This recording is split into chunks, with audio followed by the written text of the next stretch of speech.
con el auspicio de la Facultad de Economía y Negocios de la Universidad de Chile. Abrimos la mirada.cl, fen.uchile.cl.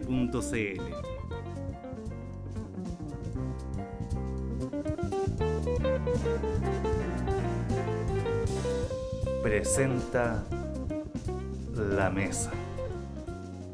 Bienvenido a una nueva edición de La Mesa, la coproducción entre la Facultad de Economía y Negocios de la Universidad de Chile y el Mostrador Mercados. El tema de hoy es un tema candente, el tema del empleo, el tema de las cifras, el tema del INE. Nuestros invitados hoy son David Bravo, economista, director del Centro de Microdatos de la Universidad de Chile, y el economista Hernán Frigolet del Grupo Nueva Economía. Hola, gracias por venir. Hola. Mira, vamos a empezar un poco con el tema de las cifras y el INE, porque es el tema candente. El INE está siendo cuestionado por la calidad de las cifras y algunos con acusaciones muy duras de que las manipularon. El censo, la metodología de cómo se mide el IPC, las cifras del crimen, y bueno, y tenemos la historia del año pasado, el gran debate por la historia de la CACEN. Vamos a empezar contigo, David, que tú te dedicas a esto de las cifras. ¿Cómo ves tú esta crisis ahora? Bueno, lo primero que tendría que decir es que el patrimonio central que tiene el sistema estadístico es la credibilidad.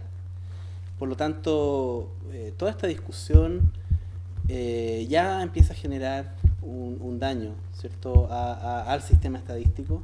La credibilidad cuesta mucho volver a recuperarla. Y ya tuvimos embates bastante serios el año pasado con la discusión de CACEN. Por lo tanto, esto en realidad no es muy bienvenido. Y también quisiera agregar que esto no es resorte de ninguna planificación externa, sino que en realidad el origen, a mi juicio, de esta discusión radica en esa carta que mandaron los jefes técnicos del INE y que se la mandaron al director, donde le hacen planteamientos que a cualquier observador externo le merecen mucha preocupación respecto de que no se estaría privilegiando la excelencia técnica en una discusión como la del IPC, y a mi modo de ver con mayor preocupación en lo que se refiere al censo. Y por cierto, el solo hecho de que esto existe, esta es una carta inédita, yo no había visto algo de esta naturaleza, donde personas que tienen bastante reputación, algunos de ellos los conozco más bien porque han estado involucrados en el INE por mucho tiempo en los cuadros técnicos, que hayan hecho este planteamiento y lo hayan hecho público es algo preocupante. A lo menos hay un problema de gestión que tiene que enfrentarse.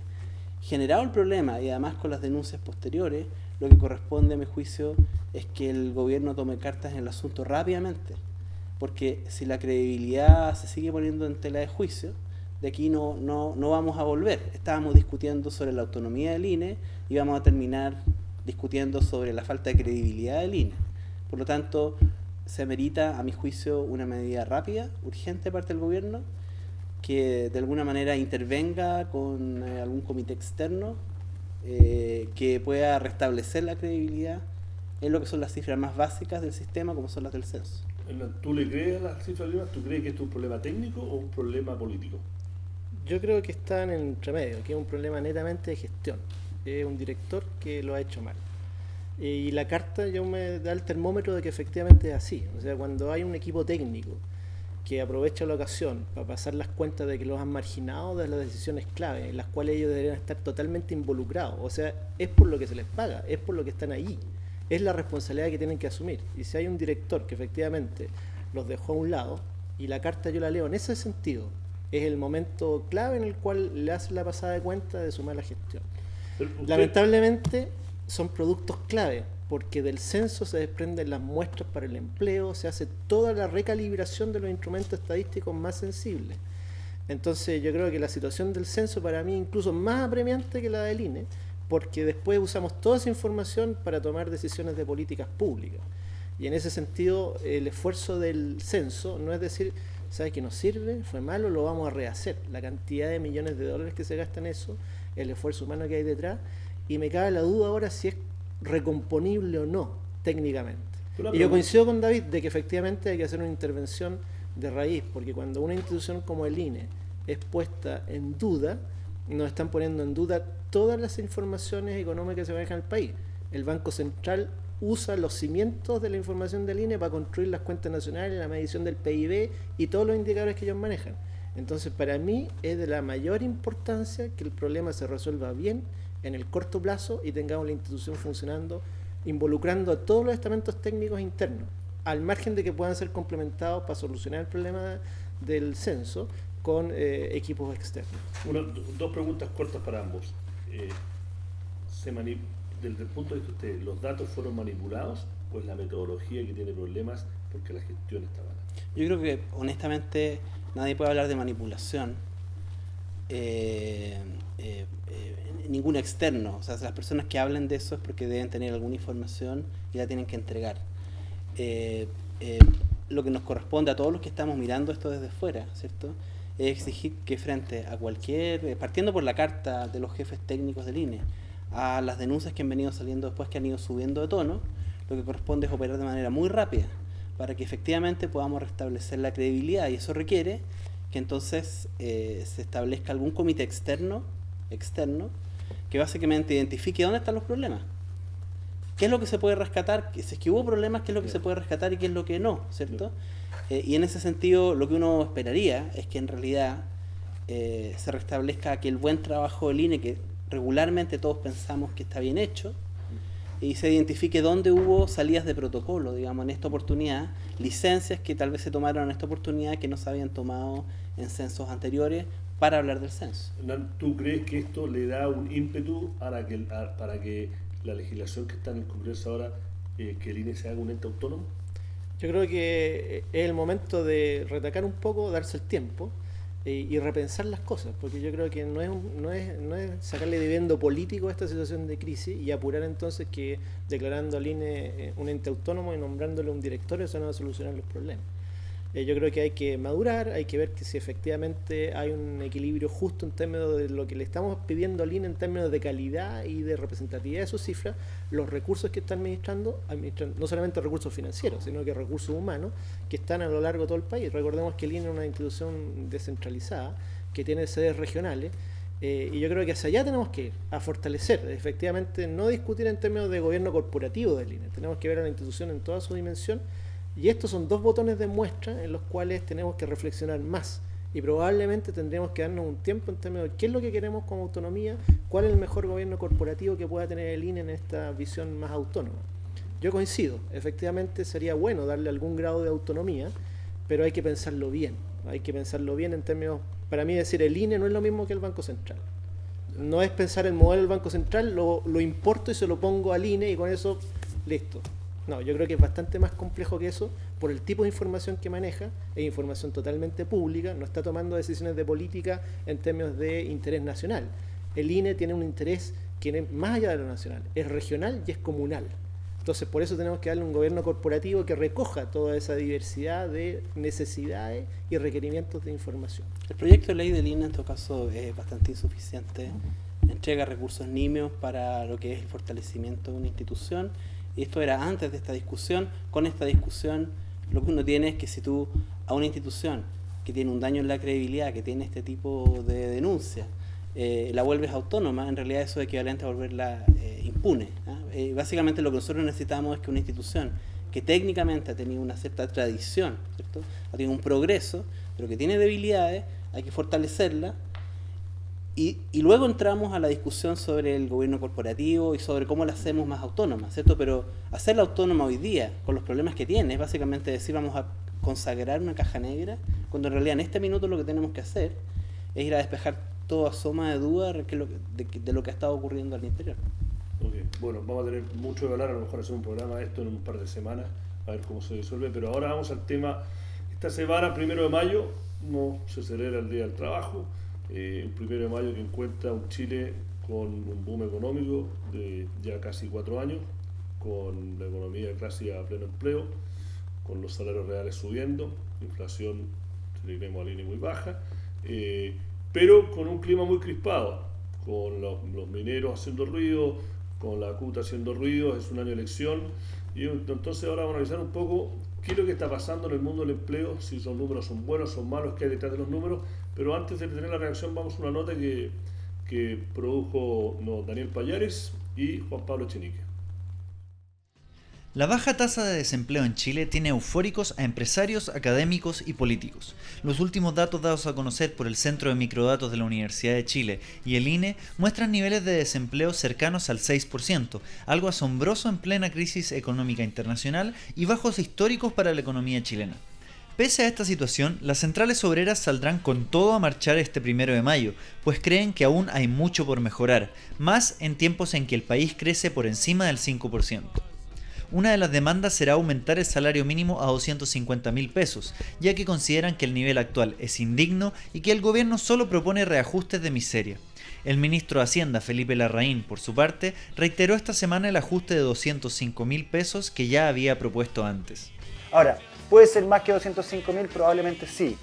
250 suena mucho. Estamos hablando de un 25% digamos más. Entonces ese es un número, digamos, muy importante y que probablemente si tú lo pretendes aumentar de una sola vez te puede generar un ruido indeseado.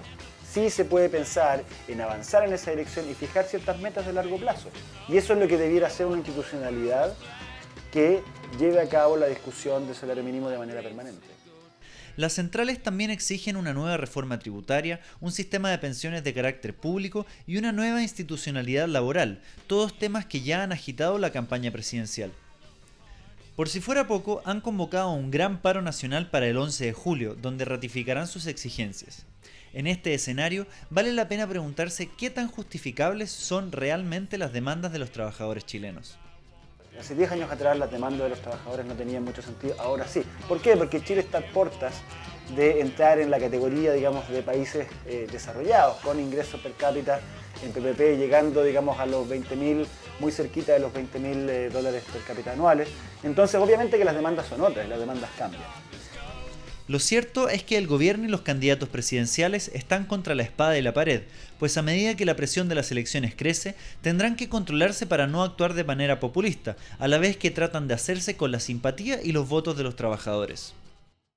Bueno, David, tú eres la persona encargada, nosotros hemos hablado, te he entrevistado antes para podcast en el programa, salieron los datos duros ayer, 6.7 creo que fue la cifra, más baja para marzo en 15 años, salarios reales creo que fue 14% a 12 meses, pero tenemos un ambiente crispado. ¿Cuál es la radiografía? Dan una radiografía de lo que está pasando en el mundo del empleo. ¿Estamos en pleno empleo? ¿No estamos en pleno empleo? ¿Son buenas las pegas que se están creando? Bueno, los datos, si uno mira la realidad con los dos ojos, ¿cierto? Los ojos de los datos del INE, los ojos de los datos de la Universidad de Chile, básicamente muestran que estamos en un periodo de tasa de desempleo fuertemente decreciente. Estamos consolidando una tendencia hacia efectivamente las tasas más bajas que tenemos, por cierto, desde antes de la crisis asiática en Chile.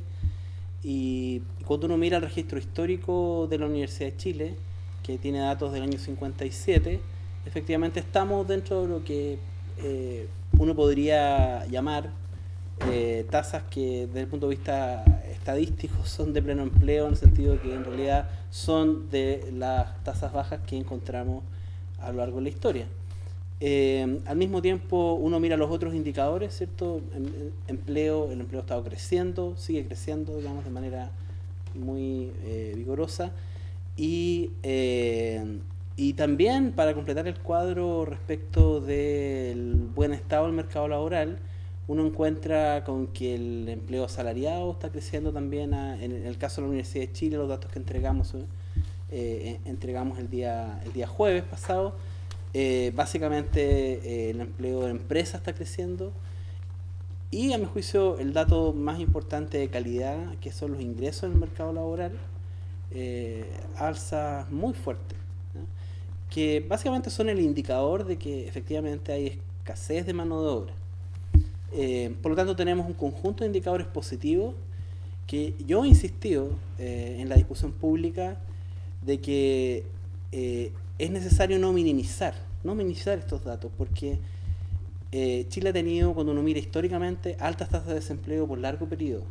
Esta ha sido una de las deficiencias importantes. A mi juicio, cualquier mejoramiento profundo en el mercado laboral y también institucional tiene que partir de este buen estado del mercado laboral como elemento básico. Esto está ocurriendo. ¿Quiere decir que no tenemos problemas? Por supuesto que no. Tenemos problemas importantes, hay problemas de desigualdad, hay problemas de calidad en el mercado laboral. Las tendencias son positivas, pero obviamente queda mucho por hacer. Pero no por destacar lo que falta por hacer, a mi juicio no deberíamos destacar la relevancia que tiene para cualquier administración que venga en el futuro, ¿cierto?, que le dé prioridad al tema del empleo. Básicamente mantener tasas de este orden es algo bien fundamental. Tú eres uno de los pocos economistas reputados, junto a la Fundación Sol y otros, que ha escrito que este boom del empleo de este gobierno, a pesar de que las cifras pueden decir una cosa, la calidad es bastante discutible. Y tú has escrito columnas para nosotros, en Mostrar Mercados y en otros medios, y has hecho análisis. ¿Cómo lo ves tú? ¿Cuál es tu radiografía? A ver, yo coincido en que efectivamente se ha reducido fuertemente el desempleo y ha crecido bastante la ocupación. Y también tenemos una composición que ha variado, más asalariado y menos cuenta propia en términos de lo macro. Pero también me preocupan varias cosas que tienen que ver con la calidad. Uno, que si uno ve dentro del contexto de los que dicen estar con jornada parcial involuntaria, aparece el 50% de los asalariados que están en ese tipo de situación. Entonces ella me dice... Para el público que está viendo, significa gente que le gustaría estar trabajando a tiempo pleno, pero que no pueden, así que están en esta situación. Claro, que está trabajando, está con un sueldo, porque son asalariados, pero que efectivamente está con una jornada que es muy por debajo. Ahora, si uno analiza parcializando en términos de las horas trabajadas por semana, tenemos que aproximadamente un 33% de los asalariados están trabajando menos de 30 horas a la semana. Esto es las cifras de línea, no estoy hablando ni del país. Sí. Entonces eso también me da que hay mucha holgura. Entonces esta situación del pleno empleo, lo que uno tiene en términos de imagen del pleno empleo, estaría con la fuerza de trabajo al borde de las capacidades que están. Y ahí tenemos mucha holgura en términos de horas disponibles y por otro lado en términos de ocupados que podrían estar potencialmente dentro de eso. Ya eso voy a la tasa de participación femenina, que es muy baja, reconociendo que ha subido en los últimos tiempos. Y por lo tanto yo creo que ahí tenemos otro frente de holgura en términos de que todavía tenemos una buena cantidad de recursos humanos disponibles para ocuparse. Entonces en ese sentido yo relativizo esta situación del pleno empleo y las remuneraciones no han subido tanto. Pero yo no soy un experto ni mucho menos, pero he leído en los últimos meses porque me interesa el tema de la calidad. He tenido conversaciones con el ministro de Hacienda y las cifras que él da, que por ejemplo los 817.000 empleos que se han creado, todos esos empleos son por contrato. No quiero citar una estadística que después no sea verdad, pero la gran mayoría de esos eran por sueldos bastante superiores a lo que es el sueldo mínimo. Y también él dice que si uno mira la historia del empleo en Chile, que habría que ver para comparar manzanas con manzanas, pero que históricamente nunca ha habido un periodo, ni siquiera en el boom del salitre, que estemos en esta situación ahora. ¿Cuán verdad es eso? O sea, yo creo que tampoco es tanto, digamos, ¿cierto? Yo creo que al gobierno siempre le gusta ensalzar demasiado sus logros. Yo creo que hay que ser un poco modesto. Me parece a mí que hay algunas autoridades que sí lo son, digamos, ¿cierto? Creo que en el caso... Es difícil con la radio que sea modesto, pero bueno. Creo que en cierto sentido, por ejemplo, la ministra del Trabajo ha sido relativamente más ponderada en esta materia, ¿cierto? Cuando nosotros hemos dicho que nos estamos acercando al pleno empleo, ella ha relativizado eso, ¿cierto? Mencionando los aspectos que Hernán dice, y yo me parece muy bien, ¿no es cierto? Es un tema un poco más semántico, pero estamos en un muy buen periodo, o sea, que no cabe ninguna duda. Si nosotros tuviéramos los mecanismos para medir, los mismos mecanismos que tenemos hoy día en la encuesta de empleo del INE, para medir calidad hace 40 años atrás, eso significaría que pudiéramos tener una encuesta comparable 40 años atrás del INE, cosa que no tenemos, digamos, ¿cierto? Apenas podemos comparar con unos años atrás, ¿cierto? Pero en fin, para no volver al tema del INE, sí. si nosotros pudiéramos medir eso, probablemente lo que encontraríamos es una tendencia también a mejoramiento en la calidad. Es evidente que tenemos un conjunto enorme de desafíos. Entonces, a mí me interesa ir más allá de la semántica, ¿cierto? básicamente es valorar el hecho de tener tasas de desempleo bajas, porque eso básicamente es un elemento que está incentivando el aumento salarial, que está atrayendo este mismo fenómeno, ¿cierto? Es el que va a atraer a más mujeres en el mercado laboral, más allá de las medidas que estructuralmente necesitamos establecer para mejorar la participación femenina, para insertar mejor a los jóvenes, ¿cierto?, en el mercado laboral, o las mejoras más estructurales que tienen que ver con calificación. Sí. Entonces, tenemos ese conjunto de desafíos, más allá de la discusión semántica sobre dónde estamos, pero se requiere, por cierto, mucha humildad para poder mirar hacia adelante, reconocer que hemos estado en un periodo extraordinario desde el punto de vista del mercado laboral, si uno lo compara con cualquiera de los últimos 15 años, ¿no? Entonces me parece que eso es importante rescatarlo. Se podrá discutir sobre a qué se debe, cuáles son los méritos, ¿cierto? Y en ese sentido yo dejo la discusión para los macroeconomistas, que probablemente déjame cuando salgan a marchar la marcha de la CUT este 1 de mayo, van a tener varias demandas, más allá de decir cuál es el mérito de las demandas, cuáles son de tu punto de vista los obstáculos para tener un mejor situación laboral, que la calidad de los empleos sea mejor, que los sueldos sean mejores, que son muchas las cosas. Ellos abogan que por el lado del empresariado quieren más flexibilidad, por el lado de los sindicatos quieren más libertad de sindicalizarse, bueno, muchas de las cosas que han estado en debate y que no se han podido poner de acuerdo.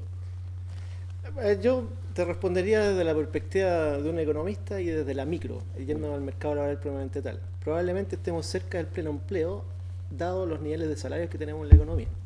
Entonces, si yo digo ahí los niveles de salarios son relativamente bajos, efectivamente, el incentivo a incorporarse al mercado laboral, y tiene que ver con las bajas tasas de participación, está ahí. Hay que recordar que venimos de un ciclo relativamente malo. O sea, el año 2009 estuvo el mundo en recesión y Chile también estuvo en recesión. Entonces viene todo un equipo, en el ciclo tenemos una parte de este crecimiento importante del empleo en el periodo de los 800.000 que tienen que ver con una recuperación del ciclo. Y los economistas tenemos que limpiar esas situaciones.